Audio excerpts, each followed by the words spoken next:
Bonjour à toutes et à tous. Aujourd'hui, on se retrouve pour un nouvel épisode de la BHZ League. Et non, ce n'est pas Yann qui est au micro, vous l'avez remarqué, puisque pour chaque interview, l'interviewé devient intervieweur. Et Yann a dû retourner à Paris pour retrouver ses missions professionnelles et sa maison en banlieue parisienne.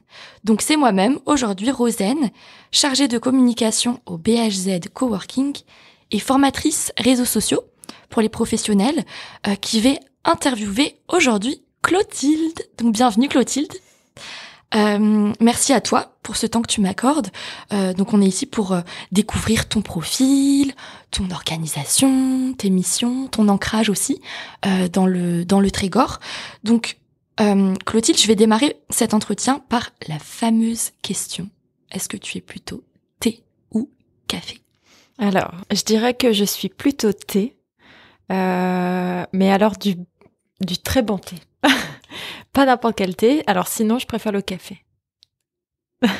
Ok, alors c'est parti.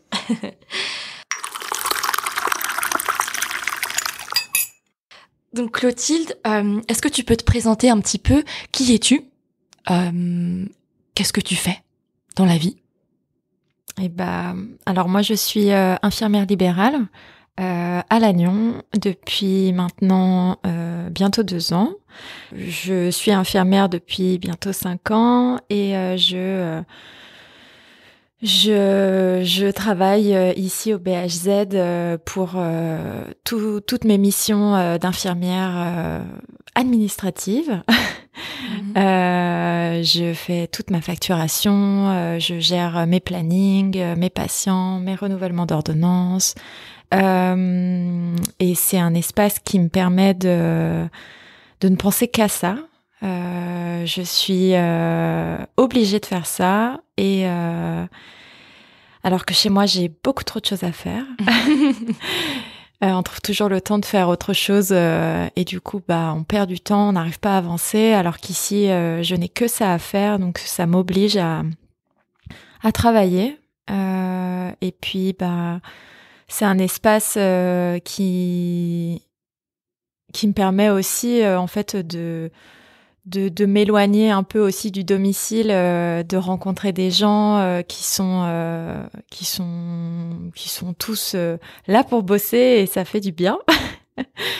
Je comprends complètement. C'est un choix de ta part de justement ne pas déléguer tout ce qui est administratif. Tu préfères garder un œil dessus parce que c'est plus facile pour toi ou parce que alors c'est plus facile. Il y a pas mal de cabinets infirmiers qui travaillent aussi avec des secrétaires qui gèrent tout l'aspect administratif, mais ça a un coût déjà, un sacré coût financier et en fait le libéral surtout être infirmière libérale, c'est courir après les soins, du coup gagner de l'argent en travaillant, mais après redonner pas mal par la suite à toutes ces charges. Donc en fait c'est un peu le chat qui se mord la queue. Donc c'est un choix de pas prendre de secrétaire, de prendre du temps pour faire mon administratif, avoir les yeux dessus et savoir ce que je fais, ce que je facture, ce que je gagne. Non, c'est vraiment important d'avoir.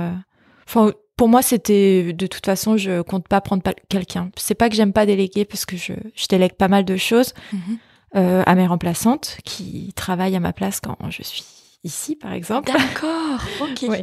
Donc tu travailles pas seule finalement, t'es en binôme, en trinôme. On est alors dans mon cabinet à Lannion, on est 6 infirmières titulaires. Waouh. Et on travaille en binôme sur 3 tournées. Et on a 4 remplaçants environ qui tournent, qui gravitent autour de nous pour nous remplacer sur nos besoins. Alors moi j'ai pas d'enfants, donc j'ai d'autres besoins. C'est d'être beaucoup chez moi, donc j'ai pas mal de remplaçantes qui travaillent sur ma tournée parce que j'ai une activité annexe. Donc je suis dis-nous en plus. Donc je suis infirmière en pratiquement temps plein. Et sinon, à la maison, on a ouvert avec mon conjoint une ferme en plantes médicinales et aromatiques où l'on produit des sirops à usage alimentaire et médicinal, des tisanes avec des mélanges de plantes médicinales pour que ce soit gustatif ou vraiment à usage médicinal. On fait aussi des cosmétiques, des macérats huileux, des baumes. On fait aussi de la distillation. Donc on fait de l'hydrolat, de l'huile essentielle. Vous avez un mini labo à la maison? On a un laboratoire à la maison. C'est génial. Oui. Oui, j'ai un cursus particulier parce que donc je suis infirmière, mais je savais que il me fallait plus et il fallait quelque chose qui concerne un peu ma passion. Et ma passion, c'est les plantes médicinales. J'adore la botanique, j'adore les sorties en nature. Et j'ai fait en 3 ans une école d'herboristerie à Paris, donc l'école des plantes de Paris. Et après ça, enfin pendant même l'école, on s'est lancé. Donc on s'est lancé dans le cheminement très complexe de la chambre d'agriculture, trouver des terrains, des maisons. Donc ça a été très très long au final pour qu'on trouve un lieu de vie à Trévoux-Tréguignec. Ah d'accord. Donc Trestel, vers la mer. À 15-20 minutes de Lannion. C'est ça. Donc pas si loin que ça. Enfin de toute façon, je fais de la route toute la journée en tant qu'infirmière, donc 15 minutes ou 20 minutes, c'est pas dérangeant. Donc bon, puis j'ai vécu à Paris, donc les transports en commun. Je préfère ma voiture. Ah, mais bien sûr, c'est le jour et la nuit. Là, un trajet de 15 minutes, ici, ça équivaut à au moins 1 heure dans les transports parisiens. Carrément. Donc, ok, super. Donc, tu travailles en équipe, si je puis dire. Donc, une vraie équipe de super-héros.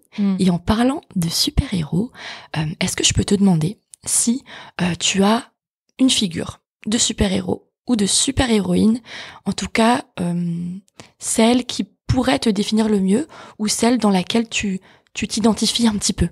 Alors, je regarde pas de films de super-héros. Du coup, forcément, le cliché, ce serait la Wonder Woman. Mais bien sûr. Sauf que il y a beaucoup plus de femmes Wonder Woman que moi, c'est sûr. Je fais beaucoup d'activités, du coup, entre la gestion de la ferme que je fais avec mon conjoint, quand même, je suis pas toute seule. Enfin, il est pas tout seul et je ne suis pas toute seule à faire ça. Mais c'est très très très très impactant au niveau de ma charge mentale. Et plus de ça, infirmière, j'avoue que être une Wonder Woman, c'est être multitâche, avoir des yeux partout, tout gérer, mais c'est pas quand même facile. Enfin, c'est pas ce que je veux non plus. Mais bien sûr, on comprend tout à fait. Et d'ailleurs, donc là, tu nous reparlais justement de ta ferme. J'ai une question donc qui m'est venue puisque je ne te l'ai pas posée. Quelle est ta marque? Est-ce qu'on peut en parler un petit peu? Oui, alors l'entreprise s'appelle Luzawa. Donc Luzawa en breton, ça a plusieurs significations. Ça veut dire herboriser, ça veut dire plante médicinale. Donc c'est en breton, les louzous, c'est quand on travaille dans l'agriculture, c'est les mauvaises herbes. Donc on arrache les louzous. Et quand je travaillais à l'hôpital de Lannion, que j'ai travaillé pendant 2 mois, les louzous, c'est les médicaments. Donc ça avait une très forte signification et avec le travail de personnes qui parlent breton, on a trouvé ce terme Luzawa qui correspondait parfaitement à l'entreprise. Complètement, d'accord. Okay, voilà. Génial d'avoir un petit peu les coulisses. Donc, je suppose que tu as peut-être un e-commerce ou est-ce que tu fais de la vente justement à la ferme? Comment ça se passe? Tu as une boutique physique? On a plusieurs lieux de commercialisation. On travaille beaucoup avec des partenaires locaux. Donc beaucoup de fermes environnantes à côté de chez nous. Donc il y a Dolmen et Potager, une ferme en maraîchage à Trévoux-Tréguignec. Oui, on connaît très bien et d'ailleurs on les suit sur les réseaux sociaux avec le compte du BHZ et on a vu que suite à la tempête Kiaran, ils ont eu quelques difficultés au niveau des serres, etc. Oui, ils ont eu pas mal de dégâts. Alors on travaille aussi beaucoup avec la ferme de Boiséon à Penvénan, qui ont aussi un compte Instagram.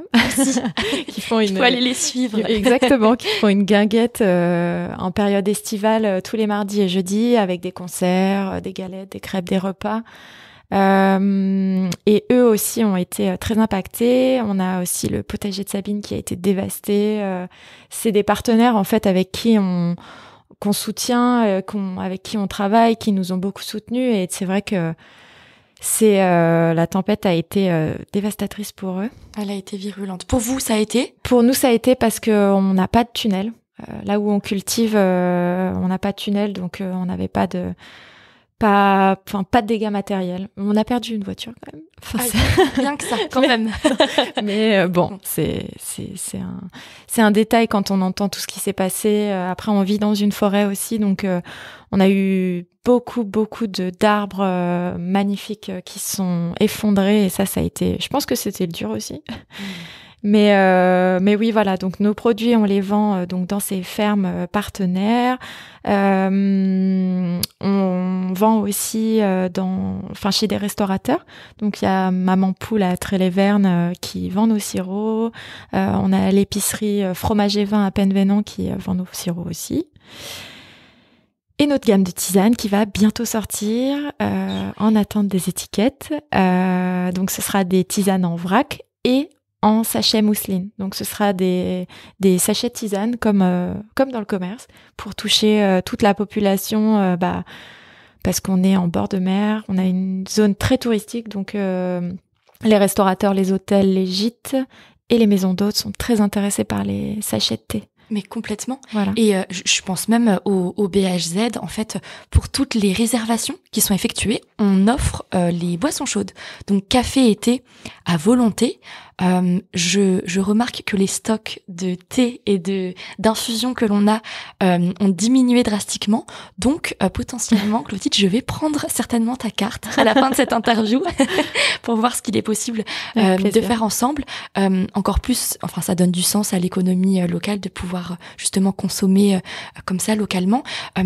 Donc ce sera des thé, infusion. Alors ce sera des tisanes, seulement des tisanes. On fait D'accord. pas de thé. Il y a un producteur de thé en Bretagne qui fait des sachets de thé aussi, dans le Morbihan il me semble. Mais nous ce sera seulement des infusions. Alors à visée thérapeutique ou non, enfin gustative. D'avoir la double casquette d'infirmière et de l'école d'herboristerie, c'est très intéressant parce que du coup je me sens capable de conseiller en cas de maux du quotidien. Donc voilà. D'accord, génial. Et en termes de stock, donc je me permets la question, est-ce que tu parlais de café, hôtel, restaurant du coin, est-ce qu'on peut envisager justement de la commande de stock un petit peu moindre par kilo, 1 kilo, 2 kilos, 3 kilos, ou est-ce que tu vois plutôt de l'achat en gros en fait? Non, c'est de l'achat individuel, c'est des boîtes sous forme cylindrique et qui contiennent à l'intérieur des sachets de tisane ou de la tisane en vrac. Prête à l'emploi. D'accord. Et c'est des infusions. En fait, c'est comme, par exemple, dans beaucoup de magasins bio, des sachets craft de tisane. Voilà. C'est cette contenance-là, en général 25 grammes. Et les sirops, c'est du 25 centilitres. Les cosmétiques, du 50. On fait aussi des alcoolatures.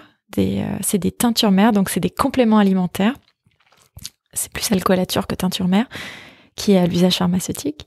C'est des compléments alimentaires à base de plantes. Et alors, c'est de l'alcool. Mais on le consomme pas comme de l'alcool. C'est par exemple sous forme de gouttes. Il y a des posologies à respecter pour, par exemple, Je dirais un peu trop de cholestérol, par exemple. Et ben, il y a des plantes qui existent, ou de l'hypertension. Il y a des plantes qui existent qui régulent le système cardiovasculaire. Enfin, c'est voilà, il y a plein de choses qui existent. Wow. Ça donne envie, en tout cas. On a envie de tout tester et d'en connaître davantage. Ce qu'on aimerait savoir, c'est si t'es plutôt du matin ou de l'après-midi. Mais en fait, Clotilde, j'ai l'impression que tu es à 100% tout le temps. Du matin et d'après-midi. Alors, bon, si je devais choisir, j'aimerais beaucoup être du matin. On en parlait tout à l'heure. J'aimerais être du matin très tôt, mais en fait, mon corps me dit stop. Mais quand je dors trop, après, j'ai mal à la tête, donc je trouver un juste milieu. Voilà, mais le matin, c'est mieux. Le matin. Ok, très bien. Et alors, pourquoi est-ce que tu as choisi la voie de l'entrepreneuriat? Est-ce que c'est un peu une vocation? Est-ce que tu as testé le salariat et où tu as décidé de tout quitter et de te mettre à ton compte? Pourquoi est-ce que tu travailles pas dans un hôpital? Enfin voilà, comment est-ce que la voie de l'entrepreneuriat t'est tombée un petit peu dessus?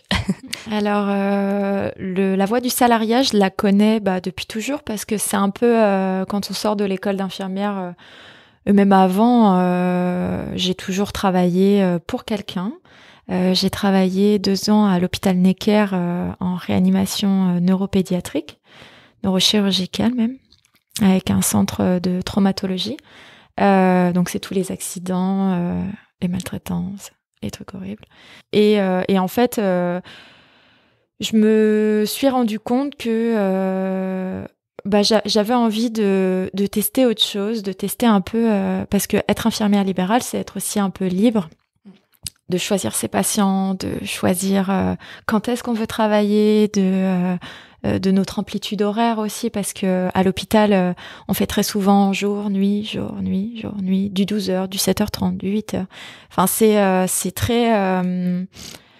ça suit pas notre corps, en fait. C'est notre horloge biologique. Exactement. Travailler de nuit, c'est destructeur. C'est destructeur, et on l'a bien vu sur le moral, sur les états dépressifs, sur le physique.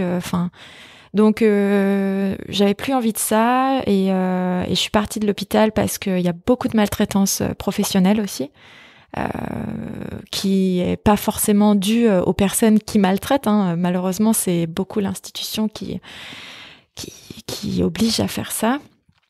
Et puis il y a aussi ce côté financier qui, on va pas se mentir, être infirmière à l'hôpital, malgré l'ancienneté, malgré toutes les responsabilités qu'on a, bien que à l'hôpital on avait bien plus de responsabilités, je gagnais une misère. Enfin, c'est pour ces responsabilités-là. Donc il y avait ça aussi, et puis travailler en libéral quand on est au bord de la mer, ça a quand même beaucoup d'avantages.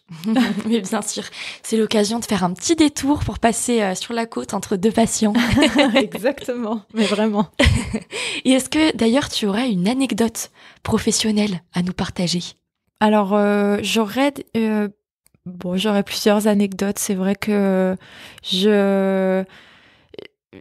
à l'hôpital, j'ai plus d'anecdotes à l'hôpital parce qu'on travaille en équipe, et c'est vrai que on vit beaucoup plus de choses, mais comment dire, j'ai travaillé 2 ans à l'hôpital de Necker en réanimation, et on était avec une équipe très soudée, une équipe que je considère comme ma famille, parce que je suis encore avec eux régulièrement à Paris pour les voir. Ils viennent aussi à la maison, et c'est si je devais dire une anecdote, c'est je saurais même pas dire, tellement j'en ai en tête des extras.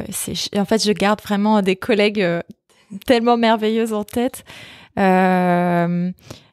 Par exemple, ma copine Marlène, que j'aime de tout mon cœur, et avec qui j'ai vécu des choses tellement tristes et tellement joyeuses. On en est venu à se créer. Enfin, je veux pas rentrer dans des me perdre dans mon discours. Bien sûr. Mais ça va être la séquence émotion. C'est ça. Non, mais c'est par exemple, je suis partie avec 2 collègues à Saint-Malo et on a vécu. En fait, on se raconte très souvent nos petites anecdotes qu'on a vécues avec des enfants qui sont arrivés dans telle chambre, dans machin, ce qu'ils nous ont fait vivre. Et un jour, je me suis occupée d'un enfant qui m'a dit, je lui disais qu'il fallait qu'il mange pour que ça aille mieux, que sa plaie se soigne, gna gna gna. Et ce gamin, il m'a regardé comme ça dans les yeux et il m'a dit, non mais de toute façon, c'est pas toi qui décides, c'est moi le roi ici, c'est moi le roi. C'est adorable. J'étais tellement abasourdie que je me suis dit, bon, pas d'accord, c'est toi le roi, c'est toi qui décides. Donc bon voilà, j'en ai plein, j'ai plein de... C'est adorable, surtout avec les enfants, leur spontanéité, on adore. Donc, parfois ça l'est moins. Est-ce que maintenant que tu es à ton compte, je pense que bon, en travaillant dans des institutions déjà, tu avais certainement des outils que tu pouvais utiliser. Est-ce qu'aujourd'hui tu as un outil d'organisation, un outil de gestion, que ce soit pour ton poste en tant qu'infirmière libérale ou ta passion pour ta marque et le fait que tu fasses justement, que tu aies ta ferme et que tu crées tes propres produits cosmétiques bio, est-ce que tu as un outil à partager d'organisation qui t'aide au quotidien, qui te fasse gagner du temps ou simplement pour sa facilité d'utilisation, tu apprécies et donc voilà, tu pourrais le citer. Alors moi j'ai toujours utilisé je sais pas si on... mais que ce soit dans mon cursus scolaire ou même professionnel, et c'est là où je stocke tous mes documents, c'est Drive, en fait, c'est Google Drive. J'utilise énormément cet outil parce que dessus on a Excel, on a PowerPoint, il y a énormément de... Déjà, c'est gratuit. Oui. Et c'est quand même important parce que Word et tout ça, c'est ça a un coût, et quand on n'a pas forcément envie de mettre ce coût, Google Drive c'est quand même un super outil.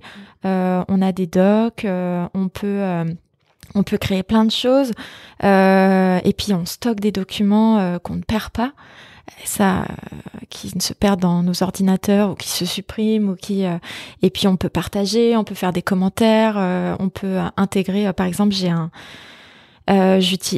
fait un dossier pour le cabinet, que j'ai partagé avec mes collègues pour ne serait-ce que les feuilles de surveillance pour la tension, donc c'est un outil quand même qui est très utile, et voilà, c'est ce que j'utilise au quotidien, en fait.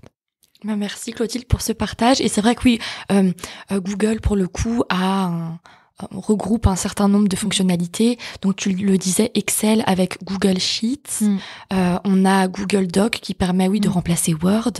La messagerie aussi, tu l'utilises peut-être. Oui, tout le temps. Qui centralise aussi tous les mails. Et puis la visio que tu utilises peut-être de temps à autre aussi. Alors moi, pour le coup, j'ai pris la version payante, mais voilà, c'est dérisoire, ça doit être peut-être 12 € par mois, qui permet d'avoir une visio, de créer le nombre de visios que l'on veut. Il me semble qu'avec la version gratuite, tu peux bénéficier de 30 minutes par jour. Voilà, la petite info. Mais on est là pour parler de toi, Clotilde. Est-ce que tu peux nous donner un lieu dans les Côtes-d'Armor que tu affectionnes, que tu aimes particulièrement, parce que tu y as des souvenirs ou simplement une affection particulière?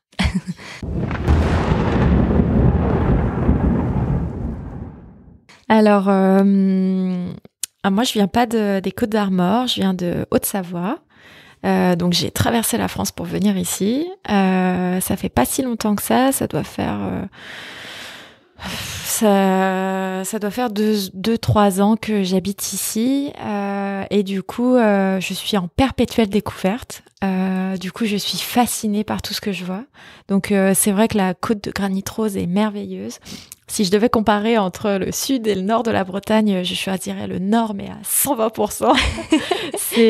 C'est splendide, magnifique, sauvage. J'ai pas de lieu particulier parce que vraiment je me passionne de tout ce que je vois entre Trébeurdin, Ploumanac, et moi j'habite à côté de Trestel, Port-Blanc, Plougrescan aussi qui est fantastique. Donc je pourrais me passionner devant un parc à huîtres aussi, donc j'avoue que cette côte est splendide. Vraiment très splendide. Toute la nature, c'est vrai. Ouais, c'est vrai que... Puis on a l'avantage d'avoir la mer, la forêt, les monts d'Arrée. C'est dans le Finistère, mais c'est fantastique. Fantastique. Ben merci beaucoup pour ce partage. Clotilde, est-ce que toutefois tu aurais peut-être un café, un petit restaurant, vraiment un lieu pour se poser que tu recommandes? Bon, on va tricher, on va dire à part le BHZ. Si je devais dire un lieu, déjà la guinguette de Boiséon le mardi soir, le jeudi soir. Petite pub. Est-ce qu'il y a une saisonnalité à ça ou est-ce que ça a lieu toute l'année? C'est de juin à septembre. En fait, j'ai travaillé là-bas en plus. J'avais que ça à faire. Donc tout l'été pratiquement. Donc c'est ouvert de 18h à 22h et c'est vraiment un lieu fantastique tenu par des gens géniaux. Et alors moi du coup je suis plus éloignée de Lannion, mais on a à l'île de Maurice un bar tenu par un de nos amis, Cédric, qui est à Buguélès. Donc vraiment au bord de la mer et c'est génial comme lieu. C'est vraiment c'est un gars qui est menuisier et qui s'est lancé dans un projet fou de bar et puis mettre des concerts, des expositions. Donc il faut y aller. C'est vraiment splendide. Sortons les crayons, hop, on se note toutes ces petites adresses. Merci beaucoup Clotilde. Est-ce que peut-être tu aurais un petit mot pour la fin, un petit mot de fin? Et le petit mot de la fin, c'est vrai que le BHZ, c'est quelque chose qui est super parce que ça permet de rencontrer des gens qu'on n'a pas l'habitude de rencontrer, que moi j'ai pas l'habitude de rencontrer parce que les seules personnes que je rencontre souvent c'est des patients, donc ils sont là pour des soins. Donc on n'a pas le temps de discuter, alors que là je discute vraiment avec des personnes, beaucoup d'auteurs quand même. Mais je trouve des gens qui sont là pour écrire des livres, des thèses ou des chefs d'entreprise. Donc c'est vrai que c'est intéressant. Il y a la praticienne en soins aussi. Oui, Anne-Cécile qui est hypnothérapeute. Exact. Oui. Et c'est génial. C'est puis ce podcast qui a carrément sa place et que je ne connaissais pas. Donc voilà. C'était l'occasion. Exactement. Non, génial. C'est une bonne chose. Merci beaucoup Clotilde. De rien. Et puis belle journée. À toi. Au revoir, à bientôt. Au revoir.